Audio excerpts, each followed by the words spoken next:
பார்க்குறதுக்கு ஒரு straight forward upgrade மாதிரி தான் இருக்குது. ஆனால் ஒரு சில விஷயம் இங்கே நான் எதிர்பார்க்காத மாதிரி பண்ணியிருக்காங்க. இது மோட்டோரோலாவோட latest H70 phone, Motorola H70 Pro. Original H70 phone எனக்கு ரொம்பவே பிடிச்சிருந்துச்சு. ஆன் பேப்பர் பார்த்தீங்கன்னா இந்த ப்ரோ மாடலில் எனக்கு என்னெல்லாம் பிடிச்சிருந்துச்சோ அதை இன்னும் அதிகமாக கொடுத்துருக்க மாதிரி தான் இருக்குது. பெட்டரான ஸ்பெக்ஸ், இன்னும் ஹையர் கெப்பாசிட்டி, பேட்ரி, அந்த மாதிரி எல்லாமே இம்ப்ரூவ் பண்ணியிருக்காங்க.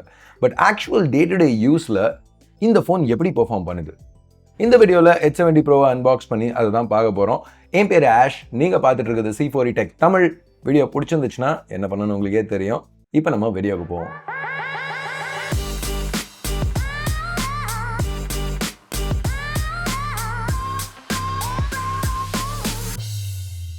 கைஸ், ஆரம்பிக்கிறதுக்கு முன்னாடி இந்த வீடியோ நான் மோட்டோரோலாவோட கொலாபரேஷனில் பண்ணுறேன். பட் எப்போவுமே மாதிரி நீங்கள் கேட்குற ஒப்பீனியன்ஸ் எல்லாம் என்னோடது தான். பட் பேசிக்காக இது ஒரு ஷோகேஸ் வீடியோ. ஃபோனில் என்ன ஃபீச்சர்ஸ் இருக்குங்கிறத பற்றி ஃபுல் ரிவ்யூ கிடையாது. சரி, இப்போ பாக்ஸ்க்கு வருவோம். டக்குன்னு பார்க்கல நிறைய FIFA லோகோஸ் கொஞ்சம் வித்தியாசமாக இருந்தாலும் ஸ்லைட் அவுட் பண்ணி எடுத்திங்கன்னா நம்மளோட familiar Motorola eco friendly box தான். ஓப்பன் பண்ண உடனே டாப்பில் கொஞ்சம் லீஃப்லெட்ஸும் சிம் டூலும் இருக்குது. அடுத்து H70 Pro ஃபோனுக்கு வருவோம். இந்த க்ரீன் மோட்டோரோலா இதை பேண்டோன் T அப்படின்னு சொல்கிறாங்க. இங்கே பேக்கில் ஒரு ஸ்மூத் மேட் ஃபினிஷ் கொடுத்துருக்காங்க. ஃபிங்கர் பிரிண்ட் ஸ்மட்ஜஸ் ஈஸியாக பிக்கப் பண்ணாது. இது போக பேண்டோன் ஒயிட் மார்பிளஸ் ஃபினிஷோடையும் பேண்டோன் டைட்டன் ஃபேப்ரிக் மாதிரி ஃபினிஷோடையும் ஆஃபர் பண்ணுறாங்க. எனிவேஸ், பாக்ஸில் மற்றபடி ஒரு USB Type-C to Type-C கேபிளும் 90 வாட் டர்போ சார்ஜரும் ப்ரொவைட் பண்ணியிருக்காங்க. இந்த தடவை வெயிட் பெருசாக இன்க்ரீஸ் ஆகல, ஒரு 4 கிராம் தான். திக்னஸ் ஆக்சுவலாக கம்மியாக இருக்குது, 6.99 mm தான். ஆனாலும் மோட்டோரோலா பேட்டரி கெப்பாசிட்டியை பம்ப் அப் பண்ணியிருக்காங்க. 6500 mAh சிலிக்கன் கார்பன் பேட்டரி இங்கே யூஸ் பண்ணியிருக்காங்க. இப்போ அந்த 90 வாட் டர்போ சார்ஜர் யூஸ் பண்ணி 0 to 50 வெறும் 20 நிமிஷத்தில் சார்ஜ் பண்ண முடியும். அது நல்ல விஷயம்தான். ஆனால் வயர்லெஸ் சார்ஜிங் சப்போர்ட் ஏன் ரிமூவ் பண்ணிட்டாங்க, எஸ்பெஷலி ப்ரோ மாடலில் தெரியல. இப்போ இந்த H70 ப்ரோவோட ஓவரால் ஃபுட் பிரிண்ட் H60 ப்ரோவோட கொஞ்சம் பெருசு தான். அதுக்கு மெயின் காரணம் டிஸ்பிளே. இந்த டிஸ்பிளே இன்னும் Gorilla Glass 7 தான் கவர் ஆகிருக்கு. இன்னும் 1.5K ரெசல்யூஷன் தான். பட் சைஸ் கொஞ்சம் இன்க்ரீஸ் பண்ணியிருக்காங்க. 6.8 inches 144 Hz ரெஃப்ரெஷோடு. இது ஒரு 10-bit பேனல், HDR10+ சப்போர்ட் இருக்குது. பீக் பிரைட்னஸ் 5200 nitsக்கு இன்க்ரீஸ் ஆகிருக்கு. எங்கள் டெஸ்டிங்கில் 2000 nitsக்கு மேலே அவுட்புட் பண்ணிச்சு ஆட்டோ மோடில். ஸோ அவுட்டோர் யூஸ் பண்ணையில் எக்ஸ்பீரியன்ஸ் சூப்பராக இருந்துச்சு. இங்கே எனக்கு பிடிச்ச ஒரு விஷயம் என்னென்னா, இப்போ கரண்ட் ட்ரெண்டு ஃப்ளாட் பேனல்ஸ் தான். எல்லாரும் பண்ணுறதை நாங்களும் பண்ண போகிறோம்னு சொல்லி பண்ணாமல் மோட்டோரோலா இன்னும் கர்வ் பேனல்ஸ் யூஸ் பண்ணிகிட்டு இருக்கிறது எனக்கு ஒரு பாசிட்டிவாக பட்டுச்சு.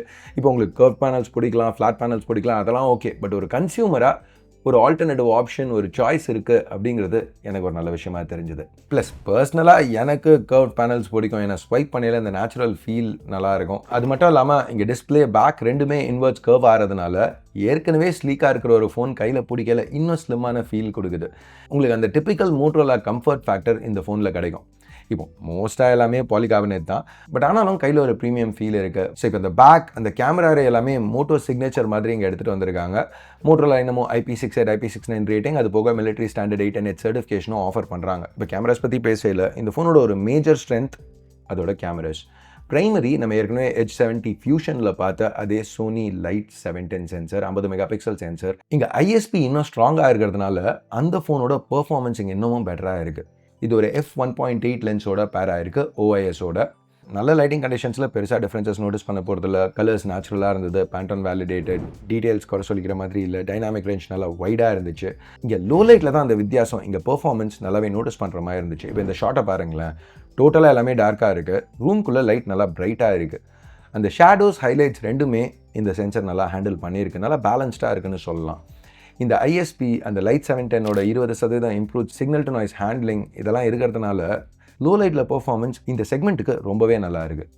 செகண்டரி இன்னொரு 50 மெகாபிக்சல் சென்சர். இது ஒரு f2 அல்ட்ரா வைட் லென்ஸோட பேராக இருக்குது, 122 டிகிரி ஃபீல்ட் ஆஃப் வியூவோட. இந்த லென்ஸில் ஆட்டோ ஃபோக்கஸ் சப்போர்ட் இருக்கிறதுனால இதை யூஸ் பண்ணி மேக்ரோஸும் ஷூட் பண்ணலாம். மூணாவது 50 மெகாபிக்சல் கேமரா ஃப்ரண்ட் ஃபேஸிங். இங்கே செல்ஃபீஸ் டீட்டெயில்டாக இருந்தது, நேச்சுரல் ஸ்கின் டோன்ஸோட, திருப்பியும் பேண்டோன் வேலிடேஷன்னால. மூணுத்தையும் யூஸ் பண்ணி நீங்கள் 4K 60 வரைக்கும் ஷூட் பண்ணலாம். ஃபுட்டேஜ் நல்லாவே இருந்தது. எக்ஸ்போஷரும் சரி, டீட்டெயில்ஸும் சரி, குறை சொல்லிக்கிற மாதிரி இல்லை. டைனாமிக் ரேஞ்ச் திருப்பியும் வைடாக இருந்தது. ஒயிட் பேலன்ஸும் ஆக்யூரேட்டாக இருந்துச்சு. அடாப்டிவ் AI ஸ்டேபிலைசேஷன் இருக்கிறதுனால எல்லாமே ஸ்டேபிளாக மெயின்டைன் ஆகிருக்கு.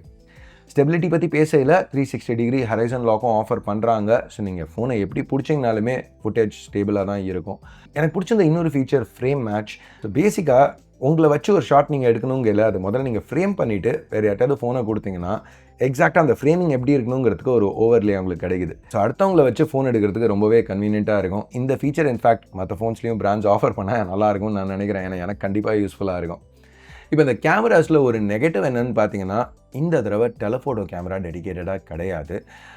இதை பற்றி நம்ம ப்ரைஸிங் செக்ஷனில் பேசுவோம், வெயிட் பண்ணுங்கள், அதுக்கு வரேன்.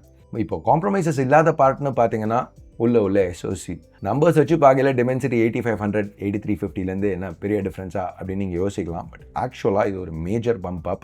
பெஞ்ச்மார்க்ஸில் 60% வரைக்கும் பெட்டராக பெர்ஃபார்ம் பண்ணுது. மற்றபடி ரேம் ஸ்டோரேஜ்னு பார்த்தீங்கன்னா கூட இன்னும் ஃபாஸ்ட்டான LPDDR5X ரேம், இன்னும் ஃபாஸ்ட்டான UFS 4.1 ஸ்டோரேஜ் யூஸ் பண்ணியிருக்காங்க. சஸ்டெயின் பெர்ஃபார்மன்ஸ் கொஞ்சம் அடி தான் வாங்குது. ஆனாலும் H70 Proவில் மோஸ்ட்டாக எல்லா கேம்ஸும் ரன் பண்ணுற அளவுக்கு பெர்ஃபார்மன்ஸ் இருக்க தான் செய்யுது. 120 Hz gaming, BGMX, COD mobile ரெண்டுத்துலேயுமே அவைலபிளாக இருக்குது.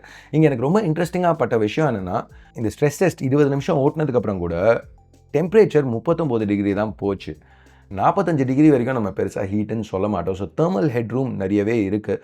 மோட்டோரோலா ஒரு சாஃப்ட்வேர் அப்டேட்டில் அந்த சஸ்டெயின் பெர்ஃபார்மன்ஸ் என்ன இம்ப்ரூவ் பண்ணணும்னு நினச்சாங்கன்னா பண்ணலாம். இப்போ சாஃப்ட்வேர்னு வரையில் இந்த ஃபோன் Android 16 ரன் ஆகிட்டு இருக்கு. ஹலோ UI ஸ்கின்னோட 3 வருஷம் ஆண்ட்ராய்ட் வெர்ஷன் அப்டேட்ஸ், 5 வருஷம் செக்யூரிட்டி பேச்சஸ் இதுக்கு ப்ராமிஸ் பண்ணுறாங்க. ஸோ H60 Proவோட ஒரு எக்ஸ்ட்ரா வருஷம் செக்யூரிட்டி பேச்சஸ் இந்த தடவை ஆஃபர் பண்ணியிருக்காங்க. யூசர் எக்ஸ்பீரியன்ஸ் கிட்டத்தட்ட ஒரு ஃப்ளாக்ஷிப்பில் உங்களுக்கு கிடைக்கிற அதே எக்ஸ்பீரியன்ஸ் தான் கிடைக்குது இங்கேயும். இன்டர்ஃபேஸ் ரொம்பவே ரெஸ்பான்சிவாக இருந்துச்சு. இப்போ என்னோட H70 வீடியோலேருந்து ஒரு சின்ன பிட்டு கட் பண்ணுறேன் பாருங்களேன். இப்போ லெஃப்ட்டில் இந்த AI கீ இப்போ ஆட் பண்ணியிருக்காங்க. அதை லாங் ப்ரெஸ் பண்ணிங்கன்னா மோட்டோ AI ட்ரிகர் ஆகும். இங்கே நம்ம ஏற்கனவே பார்த்த ரிமெம்பர் திஸ், அப்டேட் மீ, இந்த மாதிரி ஃபங்க்ஷன்ஸ்லாம் இருக்குது. மோட்டோரோலா இப்போலாம் AIக்கு ரொம்ப முக்கியத்துவம் கொடுக்குறாங்க.